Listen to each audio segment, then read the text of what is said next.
both tell me they're disappointed by Baylor leadership and the Board of Regents' lack of transparency. With the dust settled, they're just now starting to get a grasp on what was lost and what's needed to rebuild. But he says creating those programs is going to take time, space, and money, and that's where the city comes in. You could feel the intensity in the courtroom when the judge asked the attorneys to lay off. The senior pastor says he was here at the church when everything unfolded, and that because of this incident, he's now stepping up security measures. Police say the two shooting victims got into some kind of altercation last night and ended up shooting each other right here in front of this Cricket store. And ride operators say they just want everyone to come down, ride a few rides, eat a funnel cake. Doug, a person dressed as a clown threatened to kill people at Waco High School and University High School in a Facebook post. And tonight we're learning he wasn't the only victim. Doug and Nikki, while it's cleared up now, this stretch of road off of I-35 in Troy proved to be a major problem area for drivers today. And people on both sides seem to still be in shock after learning that Trump is the president-elect. It took them close to 3 hours to put out the flames from the explosion this morning. Now they've been out here for a total of 12 hours investigating and assessing the damage.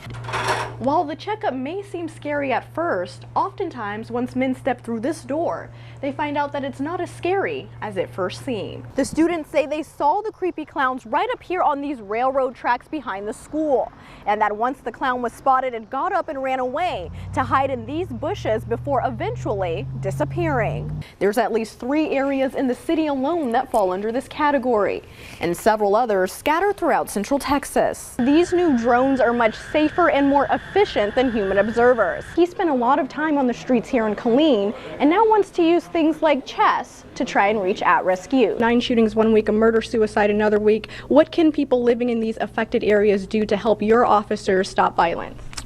It's a scary situation for people living on the Leon River right now, and I'm going to show you exactly why. If you take a look at this house that's right behind me, you can see it's on the verge of getting swept away. The FBI is investigating this morning after 2 people were killed and 4 others wounded in a shooting at a Louisville park last night. Now, a Coppers Cove family is demanding answers today after their son's daycare teacher was allegedly caught on camera dragging their child across the floor. And closer to home, KCEN police have identified the man who died in a high-speed chase after refusing to pull over. North Carolina is dealing with more fallout from House Bill 2. It's the bill critics say is attacking the LGBT community. Community members in Columbus, Ohio came together last night to remember 13-year-old Tyree King, who was shot and killed by police. And Temple police are searching this morning for a man who robbed a bank with an AK-47 style weapon. The holiday season is officially upon us, and if toys are on your list, you may notice many of them are new twists on old favorites. 3 kids are being called heroes after they were caught on camera stopping a pair of car thieves. Welcome back. 3 wounded veterans now in California got a surprise of a lifetime, a new home and brand new cars. Good evening, I'm Lisa Hudson. Thanks for joining us tonight. We begin at Baylor, where hundreds of students walked with one of their peers to class this morning after a recent incident left that student feeling unsafe on campus. Channel 6 News reporter Amani Payne joins us now in studio with more. Amani. Lisa, an African-American student at Baylor claims she was called a racial slur and pushed by a stranger while walking to class Wednesday. The alleged victim and others at the university gathered in a showing of unity this morning to say that kind of behavior won't thrive at Baylor. Baylor is a campus of love, and Baylor is a campus who watches out for each other. Baylor student Natasha Nkoma fought back tears as she addressed hundreds of her peers and other Baylor faculty, staff, and alumni that gathered this morning to walk her to class. But it was more than just a friendly gesture.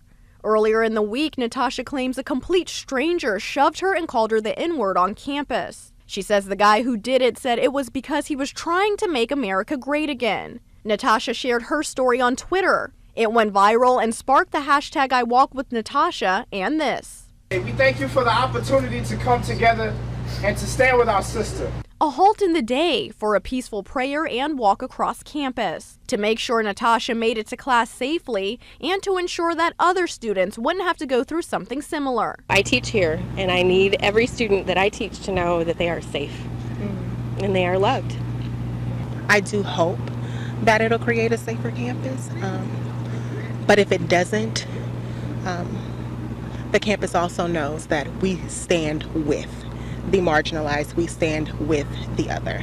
Natasha says the showing of love and support from her university has been overwhelming. I didn't think anyone would take it that far or care at all, but I'm just really glad that there's people on campus who just have no tolerance for hate. Baylor is aware of the alleged incident and this morning's walk. They released a statement to Channel 6 News saying in part, the behavior is deeply disturbing and does not in any way reflect Baylor's faith or values. We wholeheartedly condemn the behavior. We have connected with the student and are working with her to ensure she feels safe and supported by the Baylor community. Some Baylor administrators who participated in the walk include the Vice President for Student Life and even the school's interim president, Dr. David Garland. Natasha says she doesn't recall what her alleged attacker looks like other than that he was a white male. She hasn't filed a police report yet and isn't sure if she will because at this point she says she just wants to focus on the good and not the bad. And coming up tonight at 6, you'll hear more from Natasha and other Baylor students who say they're determined to make sure nothing so hateful will ever happen on their campus. Again, Lisa. Nolanville family is coping with tragedy tonight after losing 30 show animals in a fire that destroyed their barn. Channel 6 News reporter Imani Payne spoke to the family who says they won't let it ruin their Christmas. She joins us now live in our newsroom with more. Hi, Imani. Doug, the Chevrolet family woke up to a horrible blaze in their backyard earlier this month. With the dust settled, they're just now starting to get a grasp on what was lost and what's needed to rebuild. A Nolanville family walks through. Shocked and hysterical. 20 years of memories destroyed in an instant. I opened up my bedroom door and saw a big glow, and we realized our barn and shed, everything was on fire.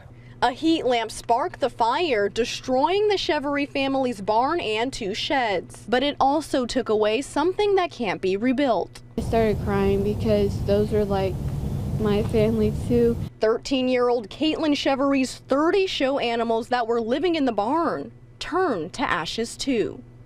I realized that they were all dead. They were black. And it was just really terrifying, and I didn't believe that it was true. Devastated by the loss. I was really hoping I can show my turkeys this year because this would have been my last year showing the turkeys.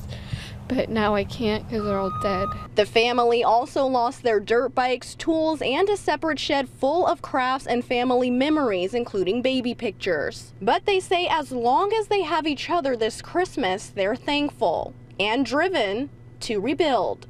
We're not letting this ruin our Christmas, and I refuse to let this fire win.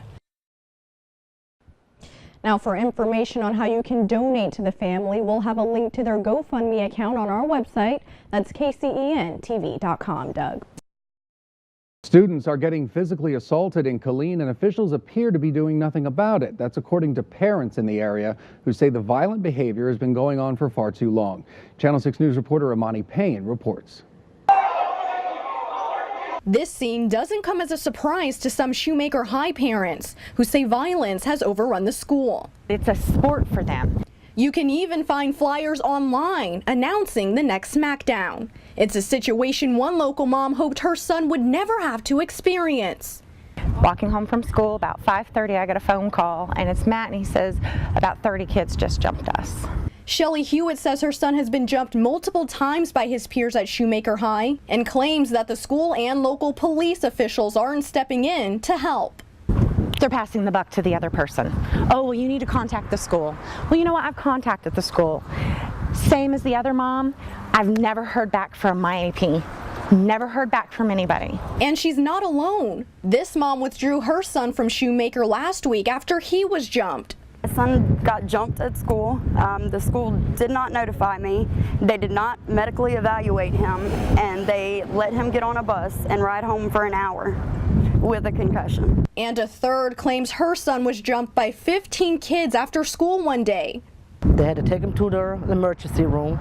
I had his friend tell me that he was in the emergency room where the doctor stated he's going to get hit one more time in his back. He's going to be paralyzed. The district recently released this statement to Channel 6 News saying in part that they take the allegations very seriously and encourage parents to report the incidents to them so they can investigate. But the moms say they've been doing that and are getting the runaround. Despite their different backgrounds, all these moms share one thing in common, and that's that they want all children to have a safe and positive place to learn. And they say they'll fight to make that happen with or without help from city leaders. Reporting in Killeen, Imani Payne, Channel 6 News. And Channel 6 News also reached out to the Killeen Police Department multiple times about these incidents earlier today and have yet to receive a response.